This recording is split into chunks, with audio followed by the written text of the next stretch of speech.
Hi, welcome to Bird Podcast. I'm Shobha Narayan.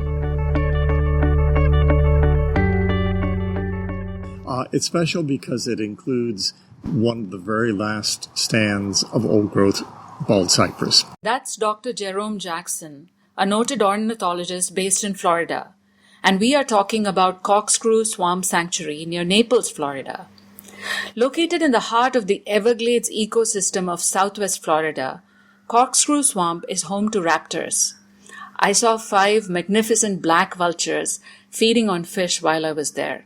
They were just in an adjoining tree and it was amazing. We saw barred owls, songbirds. There were a ton of northern cardinals and Carolina wrens when I visited in April. And then there are the waders, spoonbills, egrets, herons, and most iconically, the wood stork. Corkscrew is famous for that. The website, corkscrew.audubon.org, has a list of all the birds along with some informational nuggets, and we've linked to it in the show notes section. Corkscrew Swamp is, as Dr. Jackson says, the largest and last refuge of old-growth bald cypress trees. These are trees that have never been cut, and they are majestic, massive trees, 130 feet tall, 25 feet wide. You can see them when you walk through the boardwalk that winds its way through the swamp. The bird that is linked to Corkscrew, however, is the wood stork, and I asked Dr. Jackson about it. Yes, it is a bird that used to nest by the thousands in the sanctuary. It no longer does nest by the thousands. Occasionally there are a few hundred birds that nest there. It was one of the first birds listed on the endangered species list under the Endangered Species Act of 1973.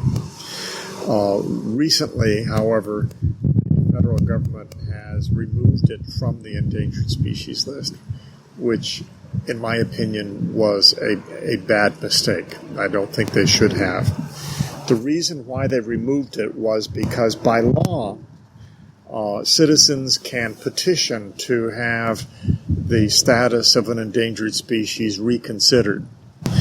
And the Florida Home Builders Association filed a petition to get it removed from the endangered species list so that they could develop wetlands that were being protected.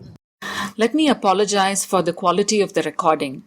I met Dr. Jackson on a windy afternoon in Lakes Park, Fort Myers, and I guess the wind played havoc with the recording. But the material is so compelling that we decided to use it, and hopefully in the future we will have more interviews with him with much better sound. Florida is a haven for birds and birders for one key reason. It's wetlands. I talked to Dr. Jackson about wetlands, and he spent a lifetime researching them. About 90% of the wetlands in southwest Florida have now been drained. What we do today to define a wetland is we look at the plant species that are there. But there's no consensus really on among ecologists as to what a real wetland is.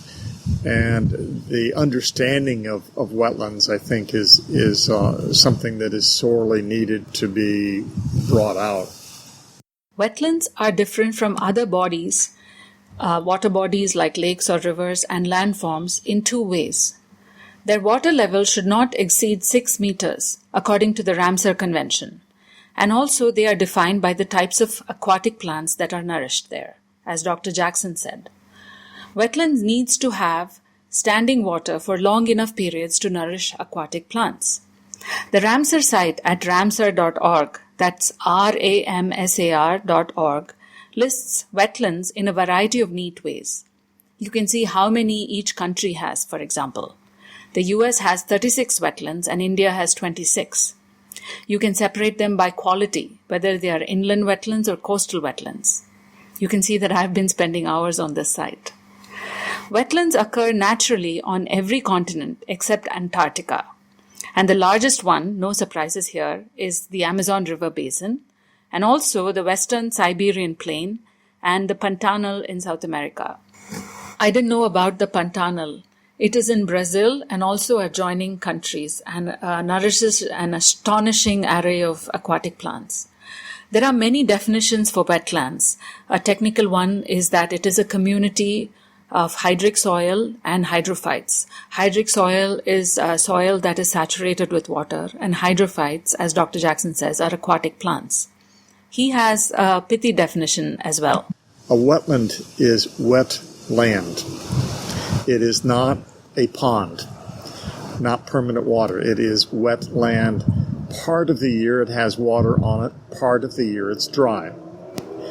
Florida, Southwest Florida, has a wet and dry season that is very distinct, so that for several months from November, the end of November, through the end of May, April, we have the dry season, and you can see just how dry it is right now and at the middle of April. During that period, as it dries out, dry land plants and animals move in. Grasses grow up, wildflowers begin to grow out there, insects move in and take advantage of the new growth that's coming as a result of the new land that's there. Amphibians and reptiles move in. As long as there's a little water, the amphibians are there, but once the water is gone, they have to leave. During the wet season, there will be 4 to 6 inches of water on the surface of the land. The grasses and the weeds that grew will be up above the water. They will survive for a while. All of the insects that were there have to climb up the stems of those plants. When it's flooded like that, the water is high enough that it connects to adjacent streams. And fishes go out into the 4 to 6 inch water, deep water out there, to breed and to feed. They're feeding on all those insects and things that were produced during the dry season. And then wading birds come in, such as the wood stork. And the wading birds feed on the fishes that are out there breeding. It's very shallow water. It's very extensive. The fishes are fat from having eaten the insects and other creatures that had moved into that area. And then when the water disappears during the dry season, they have to go elsewhere. Corkscrew Swamp Sanctuary is a wetland, of course. It is also the gateway site for the Great Florida Birding Trail, which has a really cool website, floridabirdingtrail.com. This is a 2,000-mile or 3,200-kilometer long trail through Florida to see the 514 bird species that the state houses. Most people come to Corkscrew to see wintry migrants and, of course, the wood stork. The wood stork, Mycteria americana, is the only stork species that breeds in North America. It is found mostly in tropical and subtropical climes. It is categorized as threatened, but as Dr. Jackson says, its numbers have dropped substantially in Florida. The wood stork evolved a breeding system that is linked to that wet-dry cycle. When the land is flooded, completely flooded, fish are everywhere, but they're scattered. As the water level begins to go down, little puddles are left behind and the fishes are concentrated. So the wood stork depended on the concentration of fishes in those smaller areas as the water level was going down, and timed their nesting so that their young would hatch just at the perfect time when food is really, really abundant. Now, imagine that those wetland areas would have included all of this area. They would have included much of the land area of Southwest Florida that you know of. 90% of those wetlands have now been drained. And so and to replace it, the way we drain them is we build canals. So we have canals where there's fixed bodies of water and a sloping bottom like this, so that the only water shallow enough for the birds to normally feed in is right along the edge. So they can walk along the edge and they can feed there, except that the fishes that they're trying to catch can go into the deeper water and get away, which they couldn't do out in the fields. The other wetlands that we have, or that people call wetlands, are the ponds that we have made, water retention ponds, the ponds at golf courses and things like that. They have the similar problem. They're deep in the middle and very shallow along the edge, and the prey can get away from the predator because they're there, and there's not that much surface area that is suitable for foraging. It's just right along the edge. So then what does the wood stork do now? Well, populations plummeted as a result of the loss of wetlands and continuing loss of wetlands, and clearly that's the issue. That's the major problem with the wood storks. Corkscrew Sanctuary saved wetland areas, saved the nesting areas, and always it's we've got to save the nesting area. They weren't thinking, because you have to save the feeding area too. You can't nest if you don't have food. And the U.S. Fish and Wildlife Service has done this with species after species after species. They focus on the nest site. For example, the red cockaded woodpecker, an endangered species that I've done a lot of work with. You had one in your home? I used to have one in my home for 17 years, yeah. How did you know that? I read about you. Okay. Lady Red was her name, and she was a delight. But we took her everywhere. She flew all over the country with us to Delta Airlines would let me put her under my seat on the plane and I could take her, anyway, the Fish and Wildlife Service started out protecting red cockaded woodpeckers by protecting just the cavity trees, the nest trees. And that didn't work, so they decided they would draw a 200-foot buffer around the cavity trees, and they would protect that area. But outside of that, they didn't protect. And now they are protecting larger areas because now they know that red cockaded woodpeckers can have a home range where they normally feed of, on average, about 200 acres. But in poor habitats, such as out in the Big Cypress Swamp area where there are red cockaded woodpeckers out there, their home range is over 1,000 acres. And for each group of birds, 1,000 acres is required. Why is that? Because the pine trees are only on little islands, pine islands, and they have to go from one island to another island to another island as they're feeding, crossing large open areas in order to get enough food every day. So they can exist there, but they have to move over large areas. They feed on pine? They feed on insects that are feeding in on the trees. Not necessarily ones that are hurting the trees, but insects that are there. For someone who's visiting for the first time, what are some interesting bird species in Southwest Florida that you like there? I like all of them. Anhinga. One of the interesting characteristics that they have is they feed underwater. Yeah. And they swim underwater to catch their food, and they spear their food underwater. So they have, if you look at their tail feathers, they're corrugated, like corrugated cardboard. And that corrugation works like the keel on a boat. If you've ever been out in a canoe that was a homemade canoe that was perfectly flat on the bottom, if there's any breeze at all, it blows like a leaf on the surface of the water. But if there's a keel, a little structure that's sticking up, it doesn't blow like that. It can hold steady, and you can turn it easily.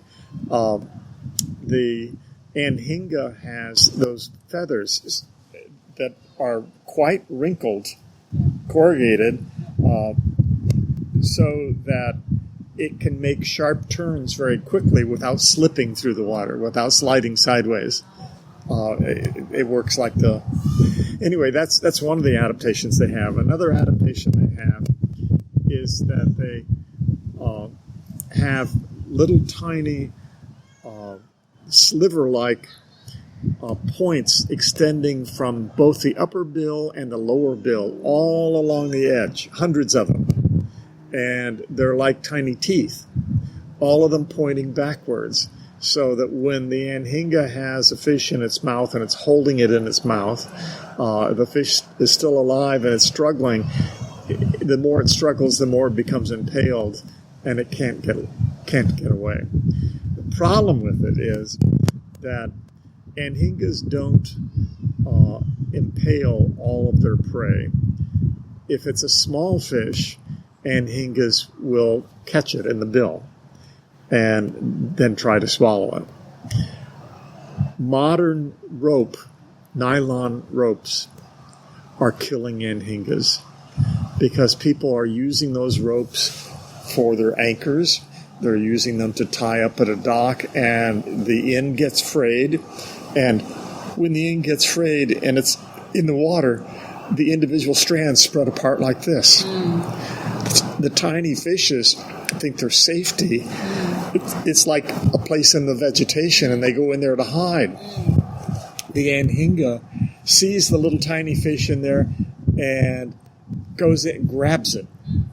And if it happens to grab one of the strands at the same time, it gets caught in those little tiny teeth, and the anhinga can't let go.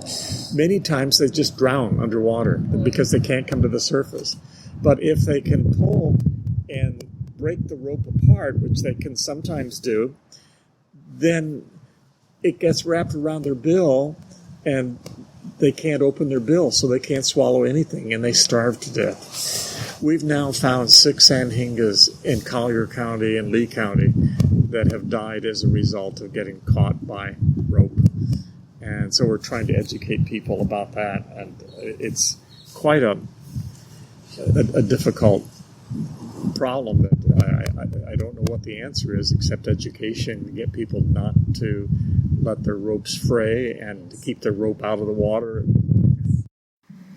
The Anhinga melanogaster, or Indian darter, is found all over India and indeed Southeast Asia and below. Here, it is colloquially called the snake bird. And some people have said that they don't have oil glands. Yes. They do have oil glands. And they just don't oil the feathers much. And they also don't have down. You know, a duck has all that down underneath its body feathers, and it acts as insulation, keeping them warm when it's cold outside, but it also acts as a barrier to water so that the bird doesn't get the cold water against its skin. Anhingas don't have the down, and they are, as a result of their swimming underwater and catching their food while they're underwater all the time, and they can stay underwater for 20 seconds or more at a time. They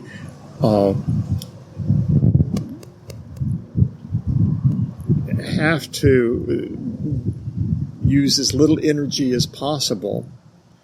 And if they had the down, they would have air trapped in the down and would be buoyant, so they would be bobbing up. So it would take more energy for them to swim. So they just let their feathers get totally saturated with water while they're down, and they're buoyancy neutral, so that they can stay under more easily. But then they have to come out and dry them off. Yeah. But they do have oil glands, and they do use them to oil their bill and to oil feathers to some extent, but not much. The next bird that Dr. Jackson introduces us to is a passerine, and the only member of its family that's endemic to North America. Any guesses? Loggerhead shrikes are an endangered species in several northern states and in Canada. In Florida, they are a species of concern, but they are doing very well in South Florida. My wife and I have been studying them now for several years, and the place you find them is places like this, in parks. And the reason why we find them in parks is because you have the nice open short grass areas where they find insects, and they landscape it with young live oak trees. And if you look at Let's see. I guess the third tree over there, maybe. See, you can see how thick that oak tree is? Yes. The loggerhead shrike requires a very dense vegetation. They hide their nests in it, and it keeps the predators away. The predators can't find it, they can't see them, they can't get into it. And the live oaks have lots of little branches, and it would be very difficult for them to get in. As the tree gets bigger, such as this one right here, it opens up more. And so it's only about the first 15 years that a live oak is suitable for nesting. And as long as we keep building new parks and putting in new trees, we're going to have loggerhead shrikes. As park managers, the government, various companies like Walmart hire landscape people to come prune their trees. They want the tree to grow tall, and so they cut off the lower limbs. They want the tree to not have a bare area under it. See the bare area around the base of the tree? That's because of the shade. It doesn't get enough sun, and so it's bare. And they want that to be grassy. And so they prune the trees excessively, opening up the trees so that the shrike doesn't have a suitable place to nest. And they do it in March. And the birds begin nesting in March. And so usually there's already a nest in the tree. There's birds sitting on eggs, and they come in and they destroy the tree as a nesting site. And when the swallowtail kites return, the swallowtail kite feeds on baby birds to a very great extent. Baby birds and lizards, snakes and things. But they can't see the nest and can't get to the nest in a dense tree. But in that open tree, they would go right into it, and they would get it. And so we lose every nest that's in a pruned tree where they've pruned. If you happen to work for a company with landscaped office parks, one thing you might consider is telling your bosses to let the landscape be. Let the trees grow and develop organically so that your factory or corporation can support a rich variety of birds and bees and butterflies that will end up being a testimony to the strength of biodiversity. Because when you think about it, each species is dependent on the other. I asked Dr. Jackson about this. Why should we save the loggerhead shrike, for instance? I asked. Well, it's a unique species. It's like, why should we save elephants? Why should we save anything else? And the answer is that the stability of an ecosystem. Do you know the traditional Sumatran house, what it looks like? It's up on stilts because they call it rumah adat. And if you and the traditional Sumatran houses sometimes are very large and will support not just one family but multiple families or an extended family. So there might be 120 people living in one of them. So there would be hundreds of pilings underneath that house. And they have that look like a boat almost, the shape of the roof. I use that as an analogy in my ecology courses for what an ecosystem is. If you imagine that rumah adat, the traditional Sumatran house, is an ecosystem, the roof is the sky, the source of rain, the source of wind, the source of sunlight, and all of that. The floor is the ground, the rocks, the soil, the water that is flowing on the ground, and things like that. And the walls are the boundaries between adjacent ecosystems. And the pilings are the species that live within that ecosystem. And the species that live within each ecosystem are unique to that ecosystem. So they're just supporting that ecosystem. The role of a species in its ecosystem is to support the ecosystem. And not every piling does the same thing. One piling may be supporting the hearth. Another piling may be supporting the bedroom. Another piling may be supporting a closet. Another piling may be supporting the stairs coming up to it. And yet there are hundreds of pilings there. Each one is doing its job. And typically there will also be boards going across between them. And those connections between pilings, the connections between species, add to the stability of the house, add to the stability of the ecosystem.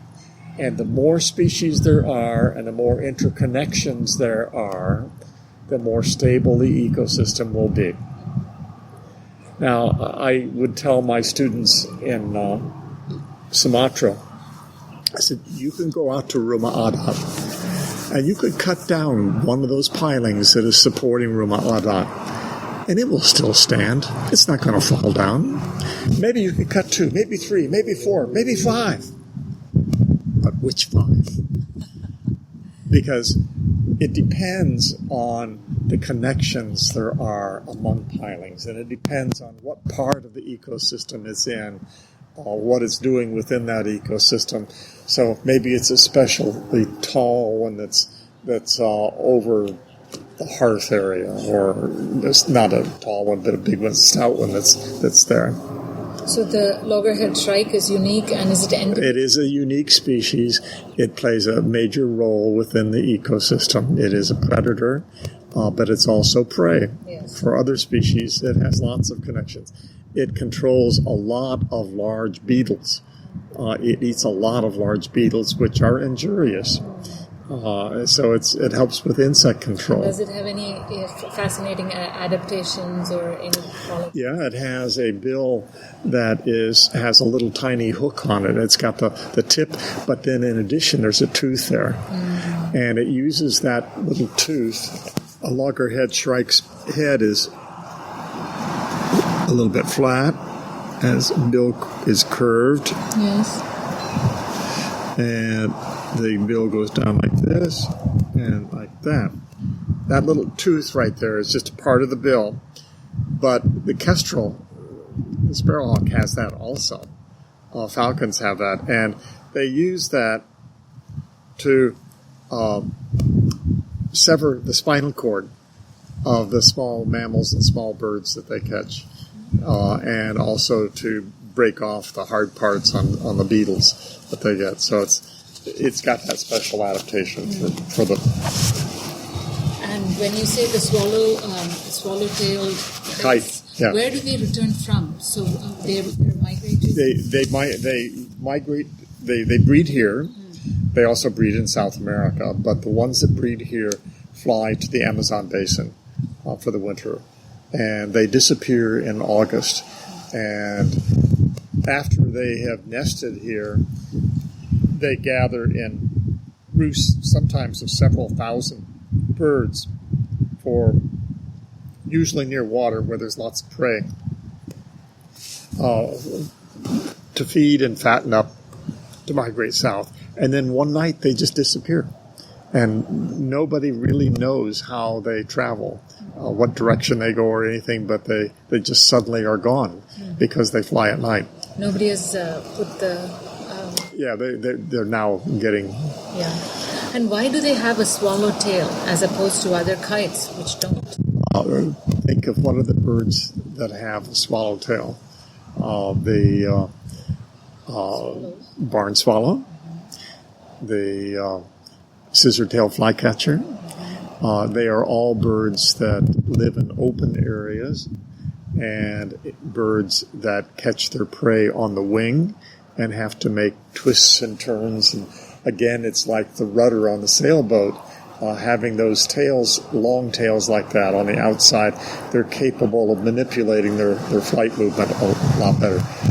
As a pilot, I know about the dynamics of flight, and that was one of the things that I found fascinating about them too. That was it. And then you get ospreys here.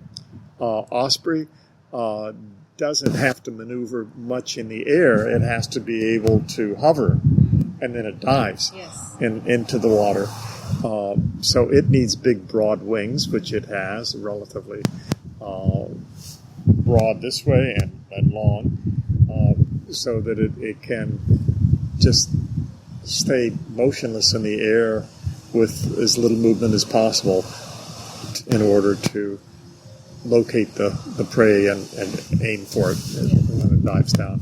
And two very common birds we don't know about in very much. So the northern cardinal and the Carolina wrens are very common here. Yes. But again, they are new species to an Indian. Yeah, sure. So, the northern cardinal is the Christmas card bird. You'll never find a bird calendar.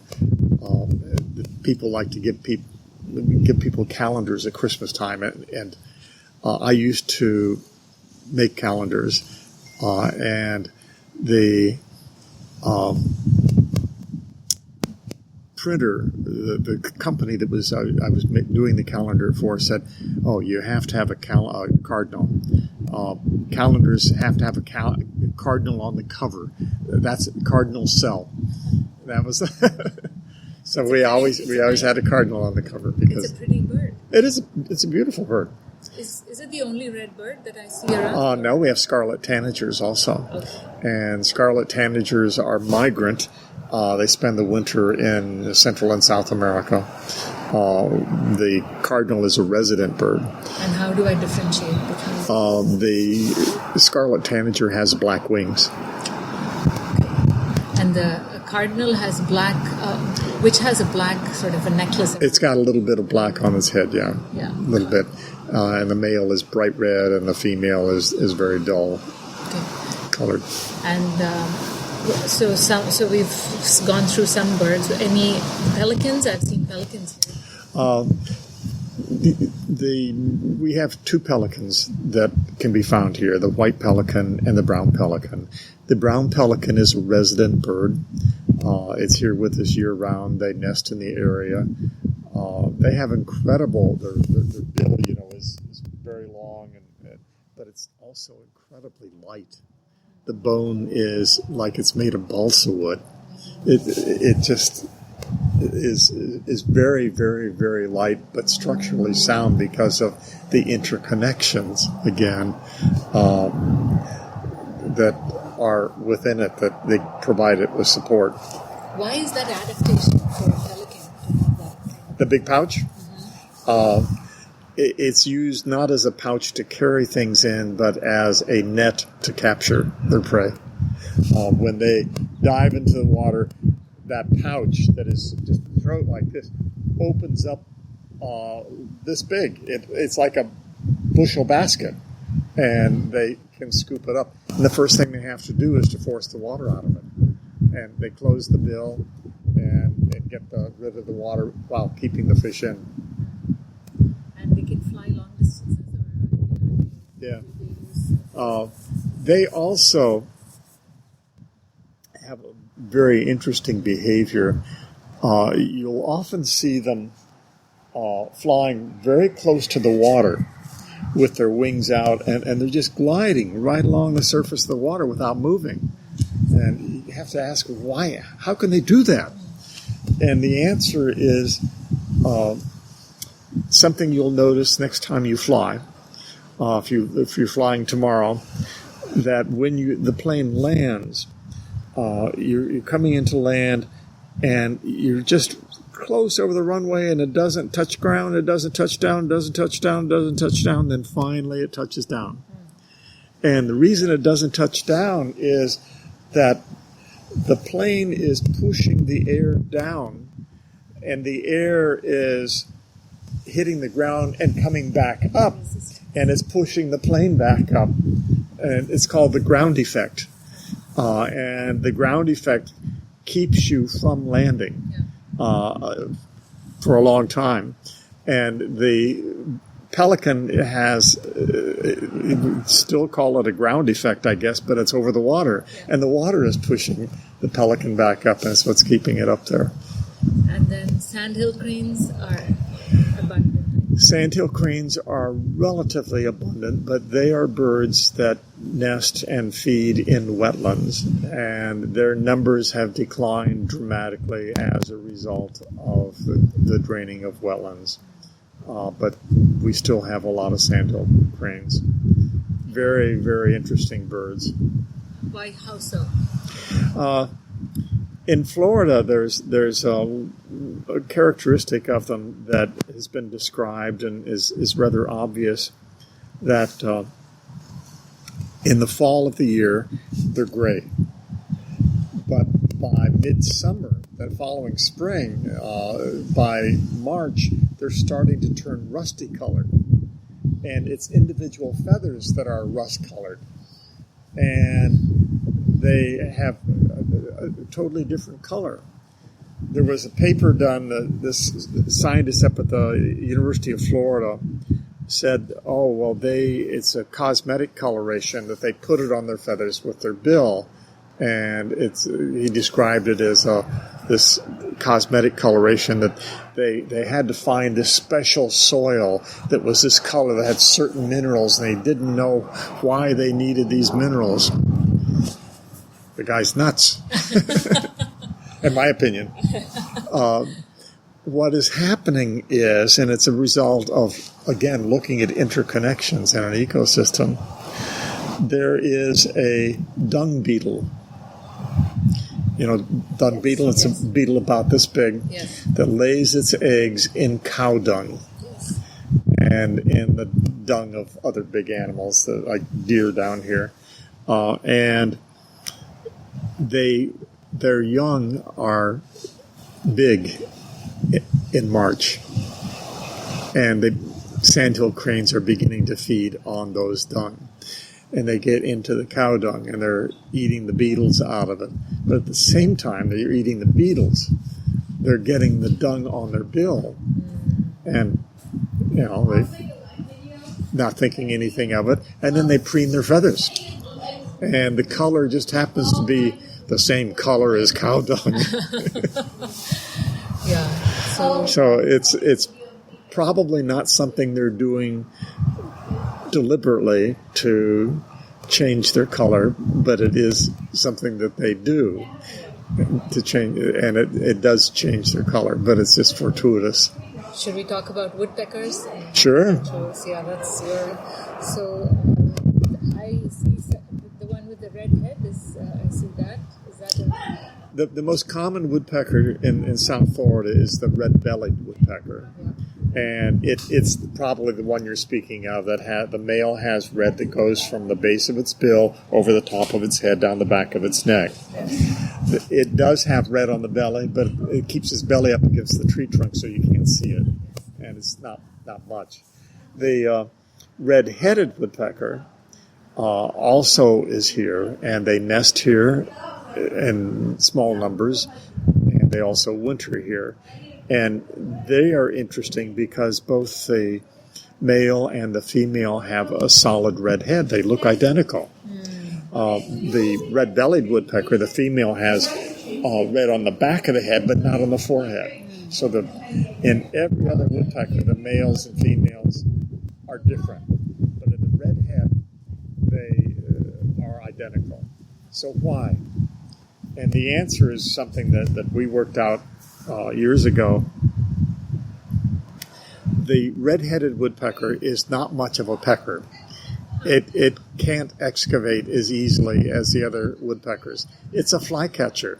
It perches on a fence post or a tree limb, and it flies out and catches flying insects. Or it behaves like a kestrel and goes to the ground to catch something it sees, a mouse even, and feed on getting it that way. Or it feeds on fresh fruit that it finds. So it doesn't have to excavate into wood in order to get its food. And indeed it can't. It just doesn't know how to do that. And so it's catching it. And so it has a hard time excavating a nest cavity. So what does it do? It steals the nest cavity. It will, if it can excavate its own, but if it does, it's out in the open. It's in a tree that has been dead, but that is snapped off at the top, so that there's a flat area on top that the rainwater soaks down through, and the fungi begin to grow in there. And the outside of the tree is baked really hard, and that's part of the reason why they have a hard time excavating, is because they're out in the open. in a moist environment, the outside might be softer. But the tree, when it gets really hard, begins to crack, and the wood will have all kinds of cracks. It always begins its nest cavity entrance at a crack. And so it's got a flat side on one side. You can see where the crack was, or maybe there's more than one crack. But it also found that if it can steal a cavity from a red-bellied woodpecker, it will do that. And they're very good at stealing cavities. Now, so what does that have to do with the color of the head and why males and females are the same? The red is a signal color in woodpeckers. It says, hey, I'm a male, or I'm a female if it doesn't have them. And so they depend on that red, and it's an aggressive symbol. And the males will defend a cavity against other males. They're not going to chase a female away, not any female. And the female will defend the cavity against other females. She doesn't want that hussy over here. So she's going to chase females away. He's going to chase males away. The female red-bellied sees all that red on both of the birds and thinks they're both males. So she says, it's not my job. I like guys. And so she looks at both of those and thinks they're both males so it's one male red-bellied against a pair of red-headed woodpeckers, and the redheads always win. Always win the cavity. So that's... Now, there's another example of the same phenomenon, and that's in the red cockaded woodpecker. It has a little tiny amount of red on the head. The males do. Females don't have any red at all. But the red that the red cockaded woodpecker has is always kept hidden because they're social birds. And young males stay with their family for several years, and they help feed the young of the next generation. But if they had red, it's like the cowboys coming into the saloon with their guns on, and there would be constant fighting. And so they keep the red hidden, except during aggressive encounters. So the red is a symbol of aggression. Anyway, it's yeah. Is that your favorite? I mean, you are... Yeah, I've worked with woodpeckers all my life. So that's a red cockaded. I was the team leader for the endangered species team in the Fish and Walleye Service for 8 years, and I served on that team the entire length of its existence. I also served on the ivory-billed woodpecker recovery team. So last question is, what are some cool adaptations that woodpeckers have that interest you? Oh, their tongue, of course. A woodpecker's tongue.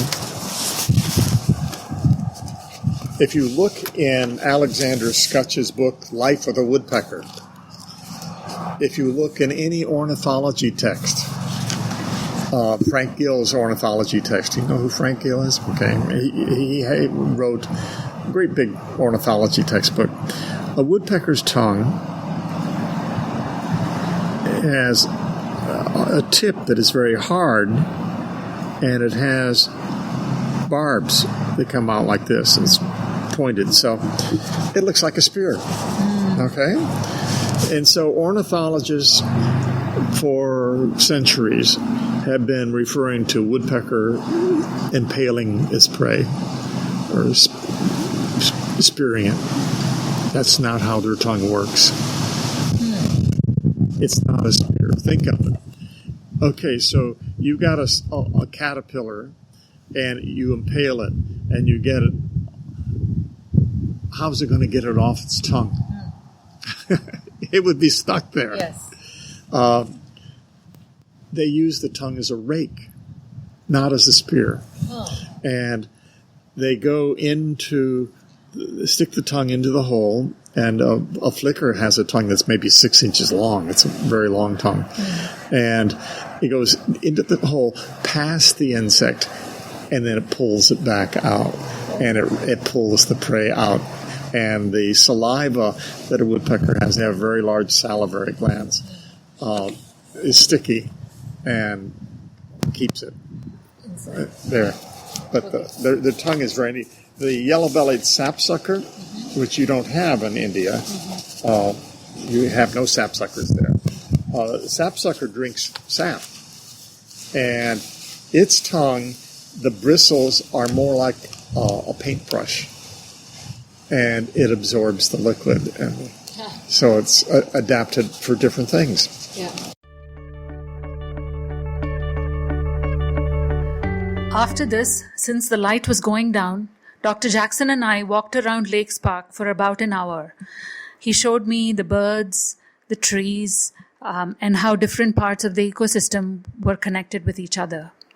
Again, we are sorry about the audio quality of this episode. We recorded this outside, but hopefully we can get Dr. Jackson back on the phone for a future episode, perhaps about woodpeckers. Bird Podcast is produced by Ullas Anand and EcoEdu. If you would like to volunteer with us, we need you to help us research, script, and produce episodes. Please visit birdpodcast.com for details. For now, this is me, Shobha Narayan, signing off. Thanks for listening.